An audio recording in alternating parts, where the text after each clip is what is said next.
खेत में लहराए हरियर गेहूं, मेहनत का है प्यारा सून। नमी देख किसान ने सोचा, अब खाद का सही है जून। यूरिया डाले सोच समझ के, न ज्यादा न ही कम। हरी चादर ओढ़े धरती, खुश हो जाए हर एक गम। सल्फर डाले साथ साथ में, दाने भरे बढ़े चमक। मजबूत तना भरी बालियां, खेती दिखे पूरे दम। सिंचाई हल्की समय सही, यही है खेती का ज्ञान।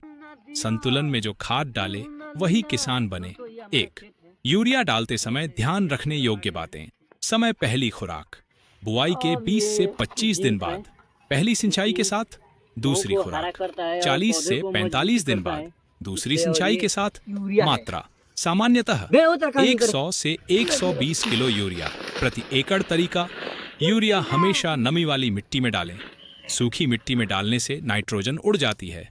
सावधानी, एक साथ ज्यादा यूरिया न डालें, ज्यादा देने से फसल गिर सकती है और रोग बढ़ते हैं। 2, सल्फर गंधक डालते समय जरूरी बातें। फायदे, दाना भराव अच्छा होता है, गेहूं का रंग चमकदार होता है, प्रोटीन की मात्रा बढ़ती है। मात्रा 8 से 10 किलो सल्फर प्रति एकड़। समय, बुआई के समय या पहली सिंचाई से पहले। रूप, बेंटोनाइट सल्फर, जिप्सम। सल्फर युक्त खाद 3, यूरिया और सल्फर साथ में डालते समय हल्की सिंचाई के बाद डालना सबसे अच्छा। खेत में जल भराव न हो, मिट्टी बहुत क्षारीय हो तो सल्फर ज्यादा फायदेमंद होता है। 4, 100 अतिरिक्त सलाह उत्पादन बढ़ाने के लिए। अगर पत्तियां पीली हों, नाइट्रोजन की कमी, अगर पौधा बढ़े लेकिन दाना न भरे, सल्फर की कमी, संतुलित खाद के लिए डीएपी या एसएसपी भी उपयोग करें। अगर आप चाहें तो मैं आपकी मिट्टी का प्रकार, सिंचाई व्यवस्था और गेहूं की किस्म के अनुसार सही खाद। 1, यूरिया डालते समय ध्यान रखने योग्य बातें। समय पहली खुराक, बुआई के 20 से 25 दिन बाद पहली सिंचाई के साथ दूसरी खुराक। 40 से 45 दिन बाद दूसरी सिंचाई के साथ। मात्रा सामान्यतः 100 से 120 किलो यूरिया प्रति एकड़। तरीका, यूरिया हमेशा नमी वाली मिट्टी में डालें। सूखी मिट्टी में डालने से नाइट्रोजन उड़ जाती है। सावधानी, एक साथ ज्यादा यूरिया न डालें, ज्यादा देने से फसल गिर सकती है और रोग बढ़ते हैं। 2, सल्फर गंधक डालते समय जरूरी बातें। फायदे, दाना भराव अच्छा होता है, गेहूं का रंग चमकदार होता है, प्रोटीन की मात्रा बढ़ती है। मात्रा 8 से 10 किलो सल्फर प्रति एकड़। समय, बुआई के समय या पहली सिंचाई से पहले। रूप, बेंटोनाइट सल्फर, जिप्सम। सल्फर युक्त खाद 3, यूरिया और सल्फर साथ में डालते समय हल्की सिंचाई के बाद डालना सबसे अच्छा। खेत में जल भराव न हो, मिट्टी बहुत क्षारीय हो तो सल्फर ज्यादा फायदेमंद होता है। 4, 100 अतिरिक्त सलाह उत्पादन बढ़ाने के लिए। अगर पत्तियां पीली हों, नाइट्रोजन की कमी, अगर पौधा बढ़े लेकिन दाना न भरे, सल्फर की कमी, संतुलित खाद के लिए डीएपी या एसएसपी भी उपयोग करें।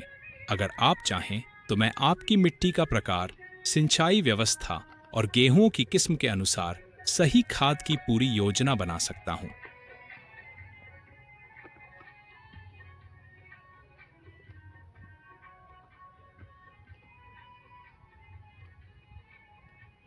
ठीक है, गेहूं में यूरिया और सल्फर से जुड़ी कुछ और जरूरी काम की बातें बता रहा हूं। 5, सही सिंचाई बहुत जरूरी। यूरिया डालने के बाद तुरंत हल्की सिंचाई करें। पानी ज्यादा हुआ तो खाद बह जाएगी। ठंड के समय सुबह की सिंचाई बेहतर रहती है। 6, सल्फर की कमी के लक्षण, नई पत्तियां हल्की पीली हो जाती हैं, पौधा ठिगना रह जाता है, बालियां छोटी दिखती हैं। ऐसे में 8 से 10 किलो सल्फर प्रति एकड़ जरूर दें। 7, माइक्रोन्यूट्रिएंट पर भी ध्यान दें। जिंक की कमी, गेहूं में आम है उपाय। जिंक सल्फेट 10 किलो प्रति एकड़ मिट्टी में या 0.5%।